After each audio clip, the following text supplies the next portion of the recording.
Welcome back, everybody. So today we have the stroker's perspective. Bryan is testing out the Motiv Iron Forge. Now, for context, the original forge is the strong control piece in his arsenal, and it works extremely well for him despite being almost 2 years old. So the thought was it would be fantastic to have a similar shape but a little later reaction. However, things really don't always work out as you would expect, and unfortunately this was a kind of a difficult matchup for the house pattern for Bryan. I mean, yes, the Iron Forge had length, but was surprisingly inconsistent in terms of response down lane. He had the tighter line, which worked, kind of like the frozen rope look, but he really couldn't belly the ball and get it to come back with any consistency.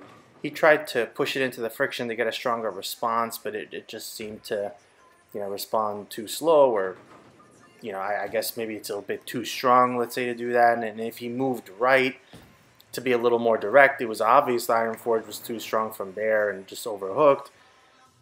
Just for context, here's the original Forge, and you can immediately see the mid lane control and movement, which meant a good strong hit. And this tells me the Iron Forge is really, I would say, way down the arsenal for Bryan. Maybe a mid-late at best, and it will need to see, on average, a lower volume of oil.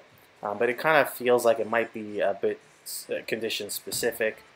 By contrast, the Iron Forge works great for me, and it kills the house shot while staying in my bag in the mid-late slot for sport shots as well. It was a bit of a surprise, I would say, to see how finicky it was for Bryan, and all I can speculate is that for this core to work with Bryan's tilt, it requires some mid-lane read, which is offered in the original Forge, but not as much with the Iron Forge.